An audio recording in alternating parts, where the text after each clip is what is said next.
Folks, there is a myth that pervades Western societies, and it's an unbelievably dangerous and stupid myth. That myth is that all cultures are like ours and all people underneath are really just like us. They think the same way.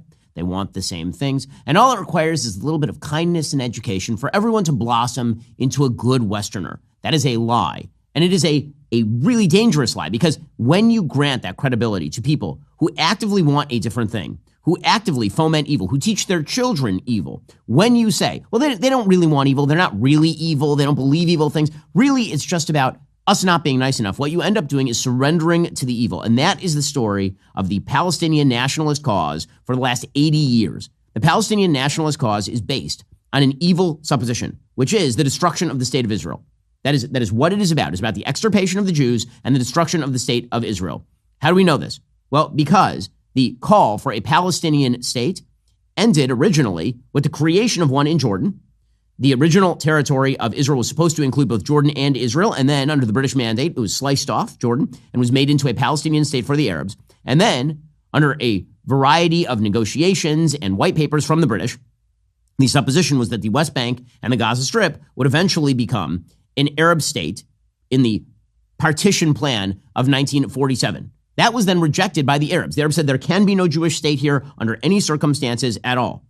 Palestinian nationalism is rooted in rejectionism of Jewish presence anywhere in that area. And in fact, the extirpation of all Jews from that area, which is why every two-state solution that has ever been proposed by anyone has included the complete Judenrein nature of a Palestinian state. No Jews living within an Arab Palestine, despite the fact that 20% of Israel is actually Arab Muslim. In any case, this was also made clear by the fact that between 1948 and 1967, when Egypt was in control of the Gaza Strip and Jordan was in control of the so-called West Bank, Judea, and Samaria, there was no attempt at a Palestinian state. And in fact, in 1964, when the Palestine Liberation Organization was originally founded, calling for a Palestinian state, the West Bank and Gaza Strip were not in Jewish hands. So the call for a Palestinian state when the PLO was founded was for the destruction of the state of Israel. The Palestinian cause has always been about the destruction of the state of Israel. It is why the Palestinians will simultaneously insist that Gaza is their home, but also a refugee camp. It's a refugee camp from where? From Tel Aviv. It's why the Palestinians have always called for a quote-unquote right of return that would allow them to enter Israel and destroy it from within. This has always been the Palestinian nationalist cause. And the West has decided, because of its own stupid idea that everyone thinks like the West, that this is just a territorial dispute in which if the sides could just get over themselves and if you drew the lines in the right places, everybody would go home happy. What everybody wanted was two states side by side in peace and prosperity. That was a lie. It is a lie. It will always be a lie, because the Palestinian nationalist cause is in its essence a rejection of the possibility of a Jewish state. It is a mutually exclusive proposal, and it always has been. Now, that is the only way to understand what happened yesterday. So yesterday in Israel, Hamas, which has an ongoing hostage deal, a so-called ceasefire with the Israelis, that deal is that Hamas is supposed to trickle out live hostages and dead bodies of people that it kidnapped on October 7th. And in return, Israel is supposed to turn over murderous terrorists. That is the deal. And Israel foolishly has agreed to these sorts of deals in the past and is agreeing to those deals now because Israel puts a high priority on getting not only its live citizens home, but also on getting dead bodies out for proper burial. It is a policy with which I disagree. I think it is a stupid policy. I think it's a bad policy because all it does is incentivize further hostage taking. But that is the policy of the state of Israel. That's why that ceasefire is in place. So yesterday, it became clear that the Hamas terror group, which runs the Gaza Strip, with the acquiescence and support of the civilian population. Okay, let's be very, very clear about this. The civilian population in the Gaza Strip is supportive of the destruction of Israel. Period. Full stop. The same thing is true in the West Bank. It's true in Judea and Samaria as well. This is true by every available polling statistic, literally ever in this area. There is no desire for a two-state solution. There is no desire to live side by side in peace and security. In fact, there's an inculcation into children of the idea that the Jews must be wiped out. And that is why you saw what you saw in the Gaza Strip yesterday. So yesterday, Hamas had announced a couple of days ago that the Bibas family, there are 4 members of the Bibas family who were kidnapped on October 7th. That included the father, it included the mother, and it included 2 children, one of whom was 3 at the time of the kidnapping, and one of whom was 9 months at the time of the kidnapping. And I want to introduce you to these children because it's important to the story. So here are these children. One is named Ariel Bibas, and one is named Kfir. Kfir is coming home from the hospital because just born. Ariel at this point would be barely 3 years old. Here is Ariel's reaction to meeting his baby brother for the first time.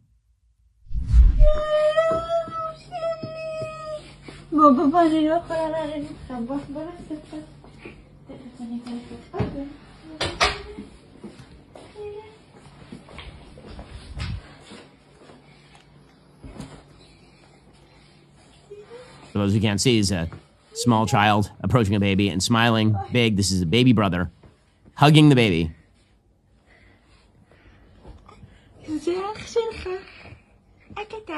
Okay. And here is the baby brother, a little bit older, just laughing and giggling as babies will.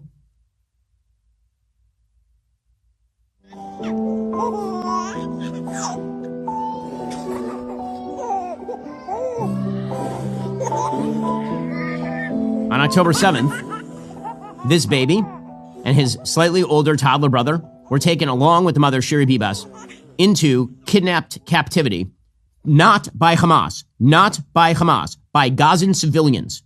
A huge number of Gazan civilians joined in with Hamas on October 7th to participate in the rape, kidnapping, and murder of civilians. And they purposefully kidnapped a toddler and a baby back into Gaza. And we found out a couple of days ago that mom and both of those babies are dead. And now we know through forensic analysis, apparently, that the two kids they didn't die of malnutrition. They were apparently murdered about a month into their captivity. Now, the IDF this morning actually announced, after doing the autopsy of the two babies, of the toddler and the baby, they announced that actually these kids were not killed in an airstrike. So Hamas had lied, apparently. They had said that these kids were killed in an airstrike. Now, here's the thing. Even if they'd been killed in an airstrike, that would still be on Hamas. It's like saying that the Americans are somehow responsible for the death of Anne Frank because she died of typhus in the camps, as opposed to the Nazis, just stuffing her in a gas chamber or something. And if only the Americans had somehow gotten food to her, like that's not how it works. Okay, but that's actually not what happened. What actually happened here, according to the IDF, and they have now made public the physical details of the bodies of these babies to various other countries. They've made that public so that it's transparent. According to IDF spokesperson Daniel Hagari, quote, Ariel and Kfir were murdered in cold blood, savagely in Gaza in the first weeks of the war. They didn't shoot them. They murdered them with their bare hands and afterwards did horrific things to hide it. So they mutilated the bodies to make it look as though they were not, in fact, beaten or strangled to death. But these were actually, and remember, they were taken by people not in Hamas uniforms. They were taken by Gazan civilians. That's what evil sounds like. True evil. I mean, there's no other word for it. There are no synonyms that do justice to this. The barbarity and the cruelty and the horror of what this ideology generates. So, Hamas was supposed to release the bodies of these children, babies, that they had murdered along with their mother. They're supposed to release the bodies back to Israel in exchange for live terrorists. Now, just understand the moral logic here. You have one party that is seeking to bring back the dead bodies, the corpses of children who were just murdered and kidnapped. And the other side is celebrating the release of terrorists who murder children. Not all cultures are the same. Not all people think the same way. Not all people inculcate the same values in their children. That is a stupid, idiotic, foolish, counterproductive, and dangerous Western conceit. That is the only way to look at what happened yesterday in the Gaza Strip. So, Hamas held a parade, an actual parade, with the coffins of babies, of Jewish babies. Here is what that looked like in the Gaza Strip. Giant crowd showed up, by the way. Giant crowd. Here's some of the footage of Hamas parading around with the coffins of dead babies.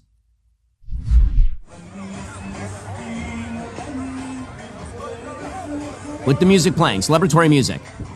And by the way, you're seeing representatives there from all of the various terror groups, including Fatah. Fatah is the military wing of the so-called moderate Palestinian Authority that is supposedly ruling the West Bank at this point. People are cheering the movement of these bodies, of these dead bodies. Music, celebratory music, is playing in the background of all of this. You can hear the voices of children. And in fact, again, here's a shot of the size of the crowd. It was a massive crowd that showed up to cheer, to celebrate the dead bodies of babies. This is a culture of death. It is, in fact, an evil culture. There is no culture. I've never even heard of a culture that celebrates the death of babies, like literally celebrates the actual murder of children, not civilian casualties, which are tragic and awful and should be avoided, but the actual purposeful murder of babies. There's no culture on earth that I've even heard of that does this. And yet that's what it was. Listen to the cheers and the whistling. You can hear the cheers and the whistling. This is thousands of Gazans who are out there, civilians, right? The innocent, starved, genocided Gazan civilians out there cheering the coffins of babies being moved. And by the way, it's the kids too. Okay, now kids are not responsible for their actions. Their parents are responsible. The awful, evil tragedy of children being indoctrinated into something like this is so beyond words. It is unspeakably malicious and horrifying. They put children on stage where the babies' bodies were 1 second ago to dance and sing. Here's some of the footage. These are children. Those kids are no more than 10 years old. Those kids are somewhere between 5 and 10 years old, smiling, cheering, dancing up and down. And behind, Hamas has put up a poster. Apparently, their printing facilities were not wrecked in the war. They printed out giant banners, including one of Benjamin Netanyahu, the Prime Minister of Israel, as a vampire, supposedly responsible for the death of these babies. Okay, those are children. And then you have the exhibits with the coffins. Okay, so they went up there, they built out a full stage, they had a full sound production. Here they are. Here's a Hamas terrorist standing on stage, flanked by all sorts of posters, including one poster that says, "We're going to murder the rest of your hostages if you try to come in here." These are the people that Western leftists support. These people, these human pieces of debris. These are the people that Kamala Harris said maybe had a point. These people, Western self-flagellation, Western self-hatred, Western belief that all sins in the world can be laid at the feet of the West is not just self-defeating, it is wrong. It foments evil. It makes evil more common. Understand, Hamas initiated this war knowing full well what was going to happen, and they did so knowing the Western left would come to their defense. And indeed, they were not disappointed. The Western left did come to their defense because the Western left is of the opinion that the more barbaric, evil, and angry a group of people are, the more they must have been victimized by evil overlords. That is where the left-wing stream of thought crosses streams with the jihadi stream of thought. It gets worse, by the way. Hamas actually labeled the coffins with the supposed date of arrest. That's what it said. It literally says here, date of arrest, October 7th. Arrest? There's a mother and her babies arrested and murdered. Arrest. Okay, but you think it can't get any, well, no, actually it gets worse. So a couple of details from this. These coffins were locked. The Israelis had to run them through metal detectors to make sure that they weren't actually booby-trapped with bombs, because that is something that Hamas absolutely would do. Hamas gave them keys to the locks. The keys did not match the locks. They gave them false keys and false locks. Then when Israel finally opened up the coffins, it turns out that Hamas had put a bunch of leaflets with Hamas propaganda inside the coffins. And then, as a final indignity, and the indignities are so strong here, as a final indignity, Israel had to do forensic analysis on the charred bodies of a baby, a toddler, and mom. It turns out that the forensic analysis found that these were, in fact, the children, that the babies, these were the corpses of babies murdered by Hamas in November of 2023 and held for a year hostage to free terrorists. And it's just unspeakable. I mean, the level of evil is unspeakable. They didn't do this by accident. They did this on purpose. They kidnapped babies to murder them. And then they held their bodies to free terrorists. That's evil, full stop, period. And a culture that celebrates it in the streets, every aspect of it is celebrated by a huge percentage of the population in the Gaza Strip. That doesn't mean that civilians ought to be treated as members of the military. It does mean that any sort of quote-unquote two-state solution was, and always will be completely unworkable because one side wants to completely kill everyone on the other side. In any case, the final indignity here is that the mother's body, Shiri Bibas, was then analyzed, and it turns out it is not her body at all. Hamas handed over a random woman's body instead. So Shiri Bibas' body is still being held hostage inside the Gaza Strip.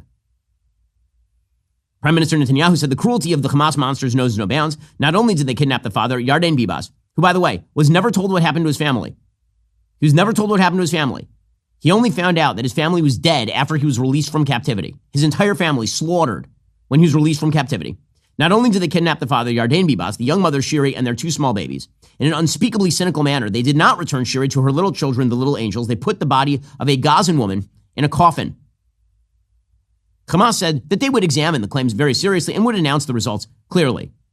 And then they told Israel they should return the body of the Palestinian woman. Sick. But don't worry. The horror didn't end with that. The International Red Cross took part in it. The International Red Cross literally sat on stage during the ceremony and signed documents to receive the bodies. The International Red Cross, by the way, is a horror show of an institution. The International Red Cross, by the way, funded by taxpayer dollars all over the world. 82% of their budget is provided by various parties to the Western Geneva Conventions. So some of your taxpayer dollars have, in fact, funded the International Red Cross. The International Red Cross provides aid to Hamas, basically.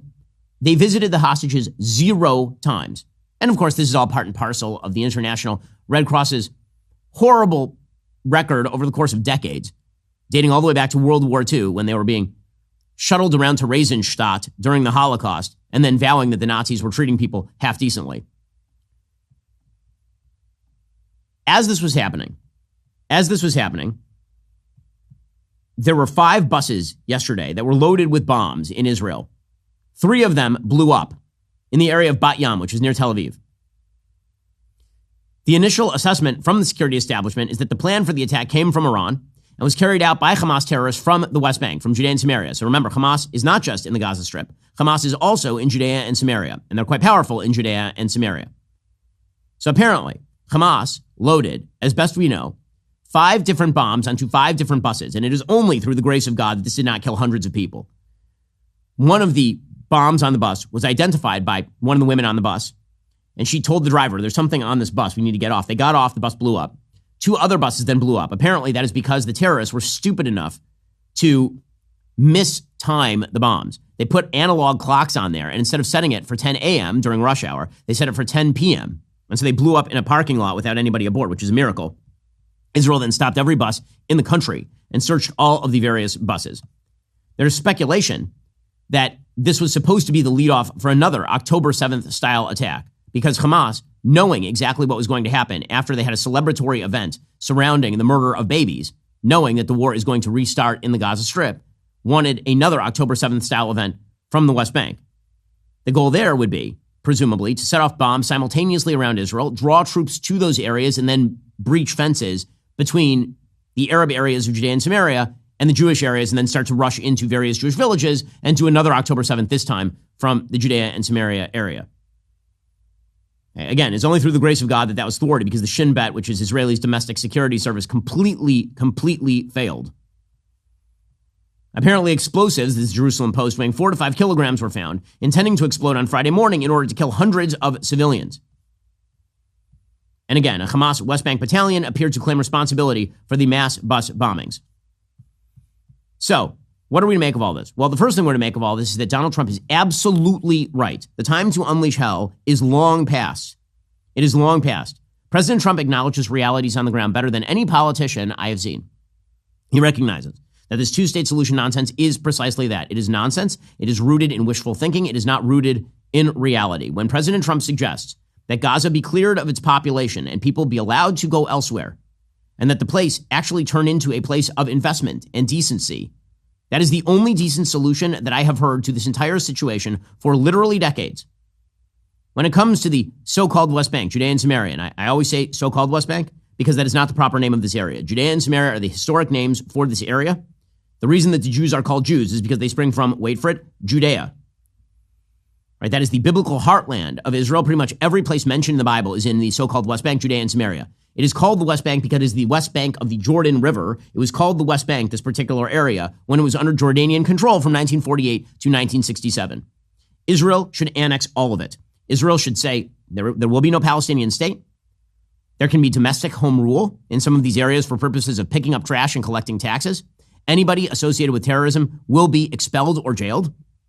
Security control must retain in Israeli hands. And as for voting, nope, it's just like Puerto Rico. The United States and Puerto Rico have a wonderful relationship, and Puerto Ricans do not vote in American national elections. It's exactly the same thing. That is the only proper answer to what is going on here. Because the evil that we saw in Gaza is not relegated to Gaza. It exists in Tulkarm. It exists in Jenin. It exists in Nablus. It exists in Hebron. It exists in all of these places. And so this bizarre, stupid Western notion that you can project your own values onto people who celebrate, cheer, and train their children to cheer the death of babies, the purposeful murder of babies. Again, the false equivalence, the sick false equivalence by some people in the media infrastructure who suggest that there is somehow an equivalence between attempting to target a terrorist who's hiding behind a child and the child being a civilian casualty and breaking into a family's home, kidnapping babies back to terror tunnels and murdering them. If you are that sort of person, you have a moral perversion inside you that I'm not sure how to solve. The Western left, and even some on the Western right, who agree with this particular mentality, that is a moral perversion. President Trump certainly doesn't agree with that particular mentality. The moral equivalence is non-existent. And because there is, in fact, no moral agreement on the basic things of life, in order for there to be any agreement, there has to be some sort of agreement on interests. There is no agreement on interests. There is no agreement on what this war is even about. Israel believes that the war should be about setting territorial boundaries. The Palestinians and the Palestinian cause is that Israel should disappear. End of story. As my friend Dennis Prager has frequently said, if Israel were to put down all of its guns today, every Jew in the area would die. Everyone.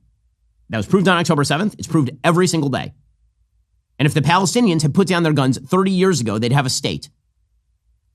And instead, they've not. They've decided they would rather that their own children die in war. They'd rather train their own children to whistle, cheer, and sing at the death of Jewish babies. That is not a situation that is fixable. Other ideas must be considered, and this is why President Trump is right, and this is why all hell should, in fact, break loose on Gaza. Israel should do precisely what President Trump has suggested in the Gaza Strip. They should waste no more time on this, and they should do exactly the same thing in Judea and Samaria as well, because Hamas is in control of Judea and Samaria too. In fact, Hamas right now, by polling data, is more popular in Judea and Samaria than they are in the Gaza Strip. Well, speaking of the evils going on in the Middle East right now, in the wake of the ongoing conflict, Israel continues to face profound humanitarian challenges. The International Fellowship of Christians and Jews remains steadfast in providing vital support to those affected across the Holy Land, offering hope and healing to communities in crisis. Your compassionate gift today will deliver essential aid to the devastated communities in both northern and southern Israel. Your generosity will directly impact those most vulnerable: displaced families seeking refuge from conflict zones, dedicated first responders and volunteers, recovering soldiers, elderly Holocaust survivors, families who've lost their homes and livelihoods, and countless others in desperate need. In these uncertain times, your support becomes a beacon of hope. Join us in bringing comfort and relief to Israel by donating at benforthefellowship.org. That's one word, benforthefellowship.org. Your kindness makes a huge difference. And what's going on in Israel is truly horrifying. Israel is facing existential threat, not just from Hamas, not just from Hezbollah, also from Hamas in the West Bank. And the suffering continues day in and day out. Your help does, in fact, help. benforthefellowship.org. Thank you, and God bless once more. benforthefellowship.org to help out the suffering people in the Holy Land. Also, this country was founded on freedom, of course, freedom from another country that forced us to buy their overpriced tea. And then they blockaded us when we dumped their tea into the ocean. Well, now we're a separate country. In Great Britain, well, what do they do lately? Well, here's the thing. It's time to throw out your overpriced big wireless contract as well. You don't need to pay $100 a month just to get a free phone. Pure Talk, my cell phone company, says no to inflated prices. With a qualifying plan, you can choose an iPhone 14 or a Samsung Galaxy for $0. And yes, this is for premium service on America's most dependable 5G network. Get your iPhone 14 or Samsung Galaxy for $0 with a qualifying plan by going to puretalk.com/Shapiro. You can make the switch in as little as 10 minutes. No hassle, no gimmicks, just honest to goodness wireless priced right. Again, that's puretalk.com/Shapiro to claim your new iPhone or Galaxy with qualifying purchase from Pure Talk, America's wireless company. Visit puretalk.com/Shapiro for details. That's puretalk.com/Shapiro. I've been using Pure Talk myself for years. Their coverage is excellent. Otherwise, I wouldn't use them. You should try them out right now. Best price, best coverage, puretalk.com/Shapiro for details. Okay, meanwhile, the other big global conflict that is taking place is obviously in Ukraine. The Europeans are panicking over President Trump's approach to Ukraine. And again, I think that we need to separate off some of President Trump's rhetoric here, his sort of tirades against Vladimir Zelensky, many of which I find ill-founded, as I talked about it on yesterday's show, from the actual policy. The actual policy that President Trump is pursuing is, in fact, the only rational policy, and everyone knows it. Security guarantees that are durable enough to ensure that Vladimir Putin does not reinvade Ukraine, and an acknowledgement that without a massive expenditure of resources that no one is willing to undertake, the Donbass and Crimea are going to remain in Russian hands for the foreseeable future. Okay, that is just a reality, and everyone acknowledges that that is the reality that's been true for years at this point. Again, one of the very weird things that's been happening on the right is that if I agree totally with President Trump's agenda, but I disagree with some of his rhetoric surrounding the agenda, apparently that is some sort of heresy. I don't quite understand why. I don't quite understand why, in order to agree, and actually, in order to propose an alternative that I have been proposing for years and that the Trump administration actually mirrors, why in order to do that, I also have to believe that Vladimir Zelensky is a CIA asset or some such nonsense. How about both these things? How about Russia is the aggressor in this war? Vladimir Putin is an evil dictator. Vladimir Zelensky is not, in fact, a dictator. He may be venal. He may be a problematic personality on the international stage in terms of how he approaches various countries, including the United States. All those things can be true. And also, the end sort of lines of the deal are exactly the same. Why is it that there has to be some sort of loyalty test about mirroring sort of the excesses? It seems to me a foolish proposition. But in any case, the Europeans are adjusting to the new vision of the world proposed by President Trump. He's basically saying, listen, you guys want a different deal? Why don't you pony up? Now get in here, pony up, show us the money. Right? This is in Europe, this is not in the United States. According to the Wall Street Journal, American and European supporters of NATO say that by siding with Europe's longstanding adversary, Trump has done serious damage to its greatest asset, the deterrence that comes from the alliance's ironclad commitment to collective defense. But of course, President Trump has not suggested that NATO ought to be abolished. President Trump has suggested that the war in Ukraine ought to come to an end. It would be a mistake to abolish NATO because, again, withdrawing forces from, say, Lithuania, Latvia, Estonia will lead to further Russian predations in those areas. If they believe they can get away with it, they'll do it. In the same way that removing the American trigger force in South Korea would presumably lead to North Korean predations in South Korea. It's a rather cheap deal to keep some military bases in Eastern Europe to prevent a Russian invasion of those areas, pushing deeper and deeper into continental Europe. However, I've not seen any proposal, a serious proposal that is like that. But if it causes the Europeans to step up, that's not a bad thing. The United States, Pete Hegseth said at NATO, will no longer tolerate an imbalanced relationship which encourages dependency. Rather, our relationship will prioritize empowering Europe to own responsibility for its own security. Now, I don't understand why that's a bad thing. That all seems perfectly reasonable to me.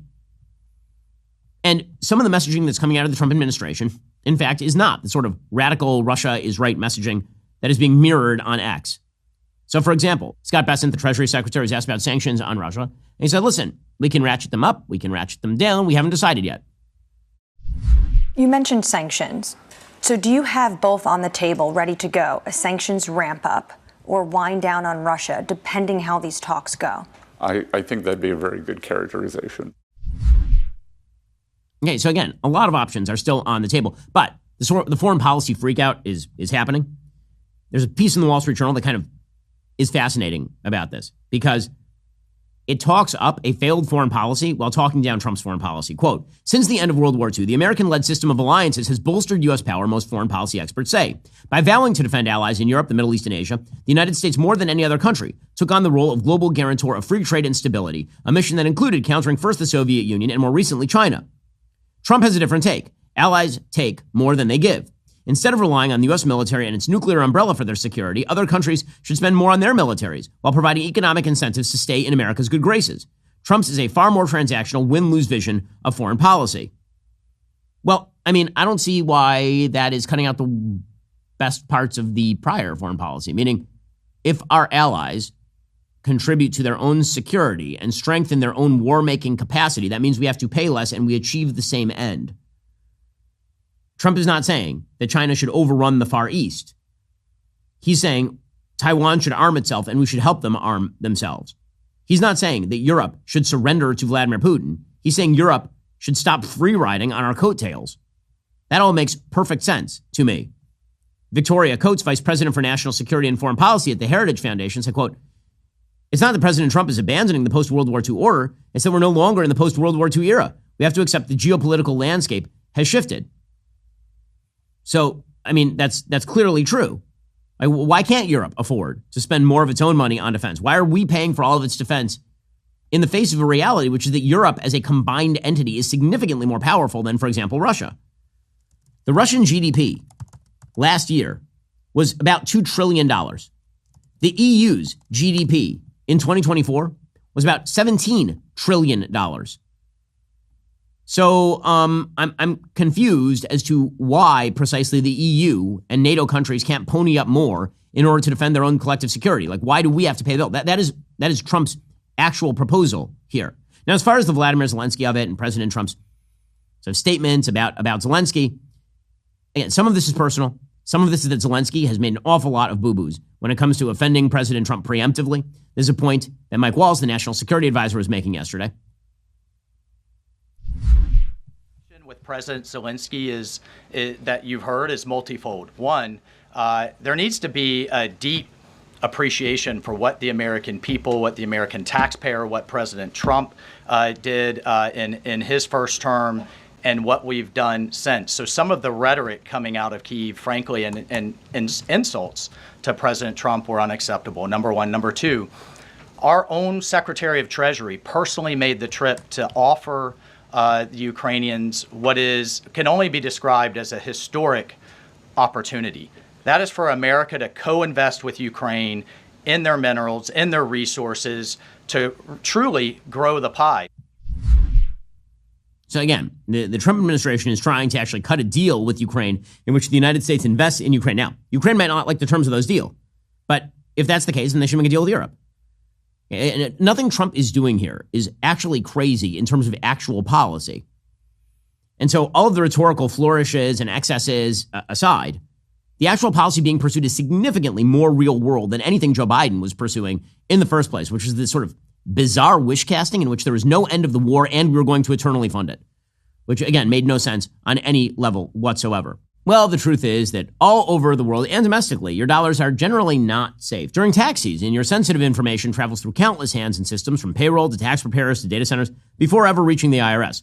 Every stop is a potential vulnerability. Your W-2 contains exactly what identity thieves need to wreak havoc on your life. It's no surprise the IRS reported a 20% spike in tax-related identity theft last year, and that's where LifeLock comes in. Their advanced system monitors millions of data points every second, catching threats you might miss on your own. If the worst happens, LifeLock's U.S.-based restoration specialists have your back, supported by their $1 million protection package. They'll fix your stolen identity guaranteed, or you get your money back. Producer Jessica uses LifeLock to protect her data. You should do the same. Don't let identity thieves turn your tax season into their payday. Get the protection you need with LifeLock. Join now. Save up to 40% off your first year of membership. Call 1-800-LifeLock and mention promo code Ben, or visit lifelock.com/Ben to save up to 40% today. Terms apply. That's 1-800-LifeLock. Mention promo code Ben, or visit lifelock.com/Ben and you will save up to 40% today. Also, dudes, have you heard of Rose Sparks? This dual action prescription merges the powerhouse ingredients found in generic Viagra and Cialis, sildenafil and tadalafil into one formidable treatment. But it's not merely about the ingredients in the medication, it's how you take it. That's why Rose Sparks are designed to dissolve under your tongue. That is a huge deal because dissolvable treatment hits you faster than those old school pills. Rose Sparks leverages the benefits of sublingual administration, meaning your tablet dissolves under your tongue. This method allows for fast absorption directly into the bloodstream, bypassing the digestive system. The result? Quicker onset of action, reducing the wait time typically associated with traditional pills. Plus, tadalafil, the active ingredient in Cialis, lasts in the system for up to 36 hours. Find out if prescription Rose Sparks is right for you. To get $15 off your first order and find out if prescription Rose Sparks are right for you, connect with the provider at ro.co/Ben. That's ro.co/Ben. Get $15 off your first order, ro.co/Ben. Compounded drugs are permitted to be prescribed under federal law, but are not FDA approved and do not undergo FDA safety, effectiveness, or manufacturing review. Only available if prescribed after an online consultation with a provider. That's ro.co/Ben. Well, meanwhile, I will say the Trump administration needs to start putting heavy focus on the economy. There's been a lot going on. DOGE is one attempt to get the economy under control by presumably cutting the excesses of government. The truth is, the cuts that DOGE is going to undertake, even if they get up to $100 billion, it's not going to make a dent in the national debt. It would be good in the sense that it would actually restructure, again, that blue pipeline we've been talking about between the federal taxpayer and a bunch of left-wing permanent organizations in and out of government. But Doge isn't going to be the cure-all for all of this. The real question for the Trump administration, Trump was elected for a variety of reasons. The biggest reason, the single biggest reason he was elected was the inflationary policies of Joe Biden. Inflation has to be coming down. It has to be. In order for Trump to get his agenda done, the inflation has to drop. The economy has to keep chugging and the inflation has to drop, because whether Trump is responsible for it or not, presidents get the blame for the economy over which they preside. Sometimes fairly, as in the case of Barack Obama and Joe Biden, and sometimes unfairly, as in the case of, say, George W. Bush after 9/11. Okay, but presidents always get the blame. They get the credit and they get the blame. That's the way this works. And so the economy needs to continue chugging. President Trump is doing his best with deregulation via Doge. But if inflation keeps clocking along at 3%, that is going to be a serious problem. According to Politico, President Trump's approval ratings have in fact been sinking. Two new polls from CNN, SSRS, and the Washington Post Ipsos show the president is now at 47% in the CNN poll and 45% in the Post. So his positive approval rating is now, it's flipped. It's now in slightly negative territory. Again, these are not like disastrous approval ratings or anything, but they're not great. And when it comes to the actual economy, which is going to be the bellwether, that's the problem for President Trump. He currently has negative numbers on the economy for the first time in years. President Trump has always been considered a good bet on the economy, but the inflationary signs continue to mount. According to Axios, bond markets are betting that inflation will stay elevated in the years ahead. Some evidence from business surveys and forecasters points in the same direction. This belief suggests the Trump administration and Federal Reserve face a headwind in securing a return to low inflation, concerns that have escalated just in the last few weeks as the president has threatened tariffs on a variety of U.S. trading partners. And again, whether you like the tariffs or not, will they have some minor inflationary impact? They absolutely could. I like his illegal immigration plans, for example. That will have some impact on inflation. Why? Because when you limit the labor supply, for good or ill, and I believe for good in this particular case, that is going to have economic impact. And here we are just talking about the economic impact of various Trump policies, which means a few things. One, the Federal Reserve needs today to actually increase the interest rates. 3% is not sustainable. The Federal Reserve needs to increase the interest rates. I understand that President Trump doesn't want that to happen. Republicans are wary about all of that. It's very, very early. It is February of the president's first year in office, in his second term. Now would be the moment to take the pain for the long-term gain. The interest rates should increase. There's still too much money floating around in the economy. The price earnings ratios of the Dow Jones Industrial Average are totally out of control. Those big seven companies, which are right now driving an enormous amount of growth, are trading at PE ratios, meaning the price of the stock to the earnings of the company. They're trading at PE ratios in excess of 40. A proper PE ratio, typically speaking, according to Warren Buffett, is around 16. His mentor, Benjamin Graham, said 16 to 18 would be a normal price equity ratio, a price to earnings ratio. The Dow Jones Industrial Average right now is currently at 27. That is way too high, way too high. That means there's a lot of money chasing around, not as much opportunity. We happen to be in an AI bubble right now. The amount of money that's being spent on the semiconductors from NVIDIA, a lot of people chasing AI. The return on AI is not nearly what the actual investiture into AI has been. That doesn't mean that AI isn't important. It's very important. But just like the internet bubble didn't mean the internet wasn't important. It just meant that at the very beginning of a new technology, tons of money follows the tech and most of it gets wiped out. The same thing right now is happening in the AI space. An enormous amount of money that's being invested in the AI space is just going to get wiped out. So what does that mean? It means that the economy is actually a lot more tenuous than I think people are recognizing it is. The Fed is reluctant to cut interest rates, but actually the Fed should be increasing the interest rate right now. According to Axios, longer-term measures of inflation expectations look less worrying. The bond market break-even for annual inflation in a window of 5 to 10 years from now is down slightly this year, at levels consistent with the Fed's 2% target. But let's be clear about this. If inflation stays at 3%, or if it increases from there over the course of the next 5 years, inflation is an invisible tax on people's savings. It means that your wages are degraded. President Trump needs to put significant focus, and I think he is, into passing that one big beautiful bill that is going to make clear that the Trump tax cuts are not disappearing. He needs to continue to allow Doge to do its work. He needs to pursue business opportunities that make it easier, not harder, for costs to come down. Right? All of those things need to happen because the success of the Trump administration rides on all of that. Now, there's some misplaced worries over here. One of those misplaced worries, people suggesting that President Trump's idea to donate, basically to give back part of the savings from Doge to the American people, that will be inflationary. Kevin Hassett did a good job of explaining why this is false yesterday. On these potential checks that you might send out from Doge, is there a concern as you're thinking through this that they could be inflationary?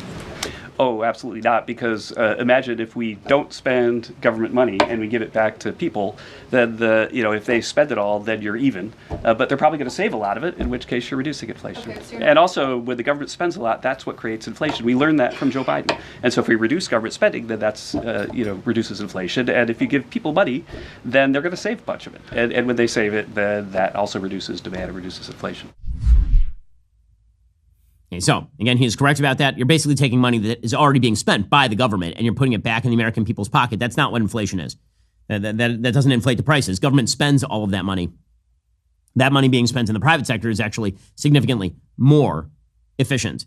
He's the director of the National Council of Economic Advisors, by the way.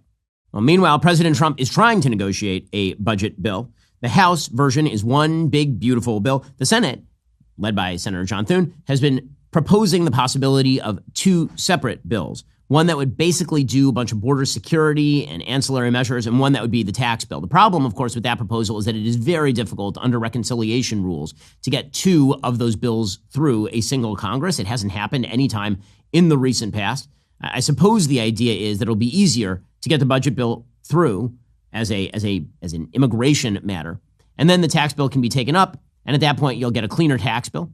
But again, that's a high-risk proposal. Mike Johnson, who's the one who has to work with basically no majority, I mean, he has like a one-seat majority, two-seat majority, depending on how many House members he has on any given day, he's going to have to cobble something together. That is why he's going for this sort of big, beautiful budget bill. There's a lot of talk at the White House about what is the proper strategy. Joining us on the line to discuss is Mary Margaret Olohan. She's our senior White House correspondent. Mary Margaret, thanks so much for joining us. Good morning, Ben. Thanks so much for having me. So let's talk about the budget bill. What are you hearing from the White House about their approach to the budget bill? One big, beautiful bill or two separate bills via the Senate? Well, what we've been hearing is Donald Trump really praising efforts on both sides of the aisle, or I should say in the House and the Senate, on this budget bill, pushing and encouraging Speaker of the House Mike Johnson in his efforts. I actually saw Speaker of the House Mike Johnson last night having dinner at Hawk and Dove. He looked a little serious and stressed, but he was enjoying dinner with his wife. And I think it remains to be seen how this will play out on Capitol Hill. But I can tell you here at the White House, there's a lot going on today. President Trump will host the swearing in of at least one of his cabinet members. We're hoping that Kash Patel will also be here and be sworn in probably today or next week as well. And I believe also on the schedule, President Trump will be having lunch with Vice President J.D. Vance. So Mary Margaret, as our senior White House correspondent at the White House, let me ask you about the differences in access from the Trump administration, between the Trump administration and the Biden administration, because obviously Biden, his level of access was not high. Many members of the media were upset about that. And now things have radically changed.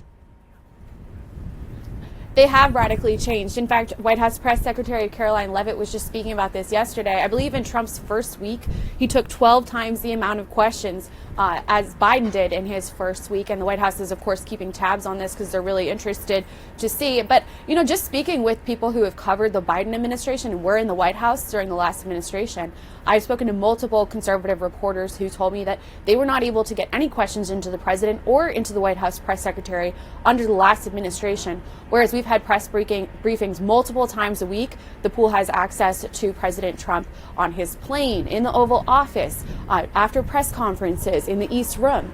I've been able to ask President Trump a question. I've been able to ask Caroline Leavitt a number of questions during press conferences, and I would call this unprecedented access over the past several years. And look, Ben, when we're in the briefing room, there's all of these reporters packed so tightly in there. Yesterday, for example, there were so many reporters that it was hard to get your hand up and ask a question.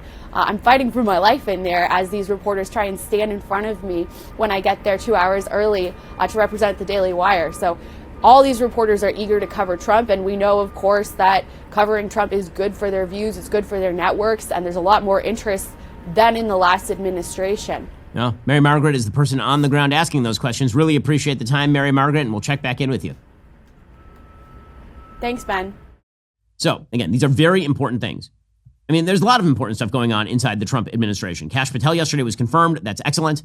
It is funny to watch Democrats lose their mind over Kash Patel being confirmed as the head of the FBI, an uber-qualified person for this particular role. The final vote was 51-49. All the Senate Democrats voted against Kash Patel. 2 Republicans, Collins and Murkowski, of course, voted against Kash Patel. Patel then posted, quote, "The politicization of our justice system has eroded public trust. That ends today. My mission as director is clear. Let good cops be cops and rebuild trust in the FBI." Democrats, including Adam Schiff, were out there freaking out about all of this. Adam Schiff talking about the evils of weaponization of law enforcement is just beyond. It's beyond parody. He can't do the job. He won't protect the public. He will misuse the resources of the Bureau. He will weaponize it against the president's political opponents rather than protecting the public safety of the American people. Listening to Adam Schiff, who is the head of the Russiagate witch hunt, talk about the weaponization of law enforcement is insane. Insane. Meanwhile, Dick Durbin, another foolish senator from Illinois, he was out there in front of the FBI talking about how it's just terrible. It's just terrible that Kash Patel has joked about turning the FBI into a museum for memorializing the evils of things like mass surveillance. Here's Dick Durbin. We stand outside the building that Mr. Patel on one day plans to, quote, shut down and reopen the next day as a museum of the deep state. That is one of many of the bizarre political statements made by the man who is asking for 10 years as director of the FBI. Yeah, I mean, I'm confused. It's called the J. Edgar Hoover Building. Okay, so if you want to talk about like the evils of government surveillance of people and how you don't care about that next to the J. Edgar Hoover Building, good luck with that particular situation. Here's the thing.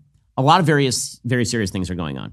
And we can either take our politics seriously or we can treat them as a joke. If you treat politics as a joke, there are some downsides. President Trump is trying to do very serious things on the economy, on foreign policy. He's trying to do very serious things on illegal immigration, for example.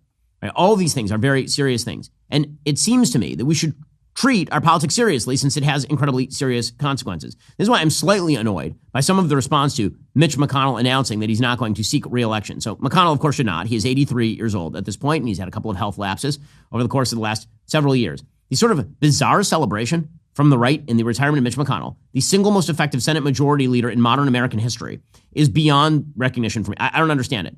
I don't agree with Mitch McConnell on a lot of stuff. Also, the job of Senate majority leader is to cobble together bare majorities to do the best that you can, and 3/4 of President Trump's legislative triumphs would not have happened without Mitch McConnell in the background pulling strings. That includes, by the way, the stacking of the Supreme Court. The only reason Merrick Garland is not on the Supreme Court right now is Mitch McConnell. So this sort of bizarre hatred of McConnell, it's deeply unserious. When I see unserious people who really have never accomplished anything in politics ripping on Mitch McConnell, of all people, who again is single-handedly responsible for the overturning of Roe versus Wade, I don't get it. I've critiqued Mitch McConnell. I've criticized many of the stances he's taken. I disagree with him on some of the things that he's done. But this bizarre idea that Mitch McConnell is somehow the enemy, it's just chicken feed for people who don't watch closely. Here's McConnell announcing his retirement yesterday. 7 times, my fellow Kentuckians have sent me to the Senate. Every day in between, I've been humbled by the trust they placed in me to do their business right here. Representing our Commonwealth has been the honor of a lifetime. I will not seek this honor an 8th time. My current term in the Senate will be my last.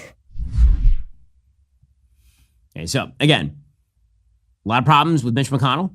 But the kind of overall judgment on the right that Mitch McConnell was an obstacle to victory when in fact he was a tool for victory many, many times, including most specifically on the Supreme Court, Trump's tax cuts, all of his legislative accomplishments, that's an unserious point of view. The best reason to become a Daily Wire Plus member, you're directly supporting the fight. Every dollar goes right back into building a real alternative to the mainstream. More shows, more movies, more investigative journalism. This is how we continue to reshape the culture. But there's another reason. If you like this show, there's more of it waiting for you. Ooh, mysterious. Only Daily Wire Plus members get exclusive content at the end of every episode. the show after the show and live chats and more. Don't just listen, be a part of it. Download the Daily Wire Plus app or go to dailywire.com/subscribe and become a member today. Well, folks, it is a Friday, and that means it's time to do a little bit of culture talk. I know. But the good news is my production team is filled with people who actually care about this stuff, and so we're going to go through it for your viewing pleasure or suffering, depending on the kind of thing that you like. So, apparently, Denise Richards, you remember her?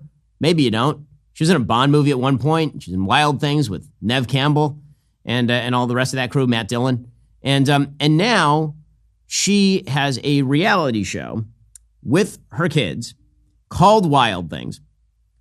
And her daughter apparently has an only. Apparently that is a thing. So here is Sammy Sheen, who again, Denise Richards had her kids with Charlie Sheen. So that is a pairing, if ever there was one. By the way, Charlie was the one who objected to Sammy joining only. When Charlie Sheen is the responsible one in a relationship, you know you got a problem. Here is Sammy Sheen explaining why she joined only in June 2022. She was 18.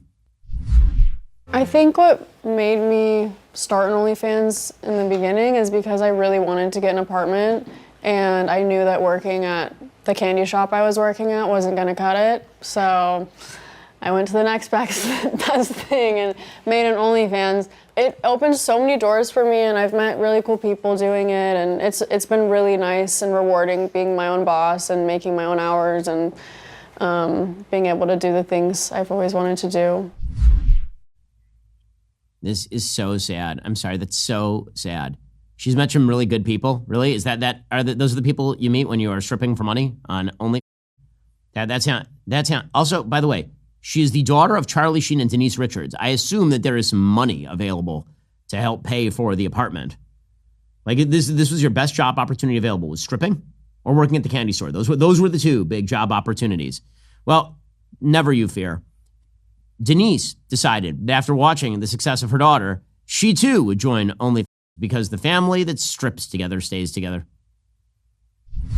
When I saw that Sammy was getting so much backlash, it really upset me as a mom and also as a woman in this business because I've done roles where I have been, I did Starship Troopers, very conservative and a totally different role this was very beginning of my career. And when I did Wild Things, totally two different roles, and people could judge either one. And then after Wild Things, and then to be perceived as a sex symbol and doing photo shoots for that, and people can have an opinion about that. It bothered me that she was getting backlash for owning her own sexuality and her being a woman and doing what she wanted to do. And that's why I joined it. I didn't understand it before, and then I quickly learned. But that's ultimately why I did it. And I kind of made a sort of a joke about it. I posted something when she did join, people were making comments, because it's hard because she's so young, and she was 19 or 18 when she joined. I just turned 18 when I started. She was 18 years old. It was crazy. I thought, oh my gosh, for her at 18 to have people have negative comments about her, it really bothered me. So that's why I, decided to do it. Wow, that sounds like a reasonable explanation. I mean, to be fair to Denise Richards, basically all she's doing on OnlyFans is what she was doing in Wild Things when all the teenage boys had to go to Blockbuster Video and then pause the tape. So, I mean, nothing particularly shocking happening with Denise Richards over there. I do feel horrible for their sister, of Sammy's sister. So Sammy's sister is a person named Lola, and Lola was recently baptized in the Christian church, and she looks so uncomfortable during these clips. She looks just uncomfortable, which she should. So Denise Richards was asked, how do your kids feel about mom joining OnlyFans, which again is stripping for money. That's all it is. How do you both feel about your mom opening up an account? I think it's great. I always just tell her I wish she waited a little bit because she started it right after I did. But yeah, it doesn't bother me at all. Mm-hmm. Lola might say something else. Whatever she makes. I don't know what more I could do. She didn't know what more she could do. Well, she could not do that. Maybe she could figure out a way to, help her daughter so she doesn't become a career stripper. maybe that. This sort of mainstreaming of only is one of the worst things that has happened in American public life. It's just horrifying. The turning of normies into stars who sell their bodies for money is just gross. It's truly gross. And if you don't think it's gross, well, I have some more gross only content for you. So hope you're ready. And you can blame producer Jessica for compiling all of this. So apparently, you remember there was an announcement that Bonnie Blue, who is an OnlyFans creator, which is to say she's a on camera. I mean, I don't know what else you call it. She literally has on camera for money. That is what she does. And if she's insulted by that, I would wonder why, because definitions of words exist. In any case, Bonnie Blue, who had with 1,057 men in 12 hours, which is 10 men an hour. No, I'm sorry, 100 men an hour? That is 100 men an hour. Somewhere in that 80 men an hour? I have some logistical questions that are probably not air appropriate for how precisely that works. Is it just like an assembly line? Like, what is the average time? I had some. In any case, she suggested that she was pregnant. And this led to all sorts of memery, particularly from the Maury show, which this is the ultimate Maury show, is that Bonnie Blue said that she was pregnant after having with 1,057 men. It did lead to one of the great tweet exchanges of all time, where somebody said, well, wasn't she using birth control? And somebody said, well, it's 99.9% effective. And she had with 1,057 men. So you do the math. Right? Fair statistical analysis that you have made, sir. But it turns out that she wasn't actually pregnant. She faked the pregnancy. Which I have to say, I'm relieved for the potential child that doesn't exist of Bonnie Blue. Like, I'm glad for children to be born, but I don't think that everyone should necessarily have to be mothered by Bonnie Blue. That seems bad. Like, if the child were already created, I'd be very happy that the child was created. But if Bonnie Blue could not have a baby with a random stranger, I feel like that's also not a terrible thing. In any case, she apparently faked it to raise funds for a stranger's IVF. It's all for charity, folks. For a stranger's IVF treatment. Again, she is the least decent model for IVF I've probably ever heard. But this is so I guess we're just going to do like biblical conundrums now. Like, can you use money to pay for temple dues and that sort of stuff? Like, we're really going to do like Talmudic debates over this sort of thing now. Great. How exciting. By the way, she wasn't the only girl this week who faked a pregnancy. Apparently Lily Phillips, who had, held the title of person who slept with the most people in a particular time period until Bonnie Blue decided to, outshine her. She had slept with 100 men. She announced that she was pregnant. And then it turns out that was fake. And it was role play for her subscribers. It was role play. Don't worry. OnlyFans is only enriching the lives of Americans and the health of women. Oh boy. This is the culture you have created, and I hope that you wallow in all of it. Okay, other pieces of culture today. So I have been told, again, I'm just informed of these things and then told that people want to hear about them. I'm not sure I share the sentiment. But in any case, apparently Alec Baldwin and family now have a reality show. Because why the hell not? Everyone needs a reality show. Everyone. So Alec and his wife, Hilarious, her name is Hilaria Baldwin, I guess. She's actually just from Boston. And she, I think, changed her name and then changed her backstory and changed her accent and maybe everything else about herself. I'm not really sure. Apparently, they have a reality show now.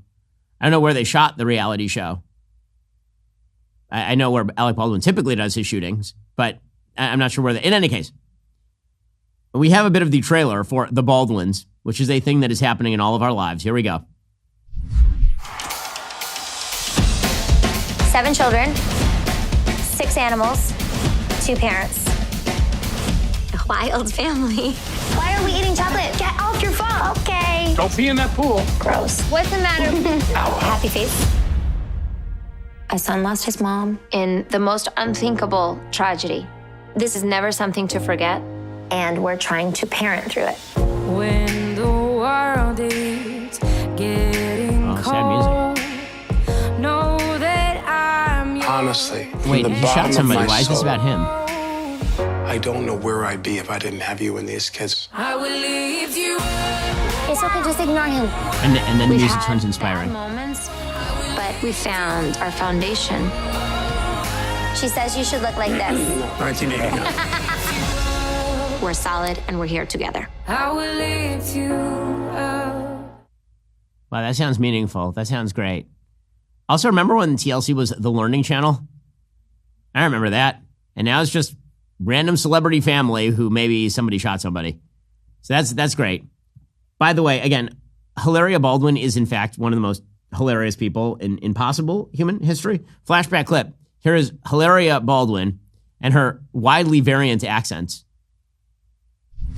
Hi, I'm Ilaria Baldwin. And I'm Alec Baldwin. And we have an announcement to make. Good God, no. No, definitely not. We're done having kids. Bye. Sit down.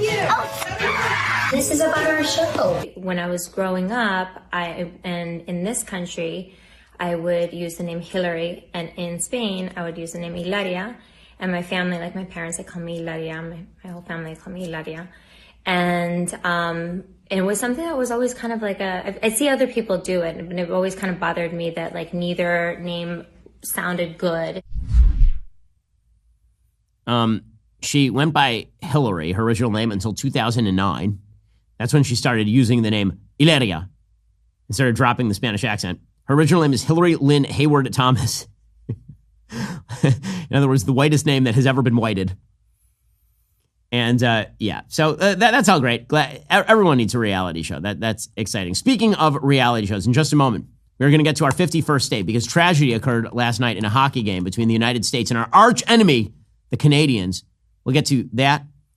First, you need to be a subscriber. And again, we have tons of great content over at DW. We've got our kids' content, Bentkey. We've got all of our movies. We've got Matt Walsh's films. We've got All Access. We have all sorts of amazing Jordan Peterson's content. Like, the content is nearly endless. If you're not a member, become a member. Use code Shapiro at checkout for 2 months free on all annual plans. Click that link in the description and join us.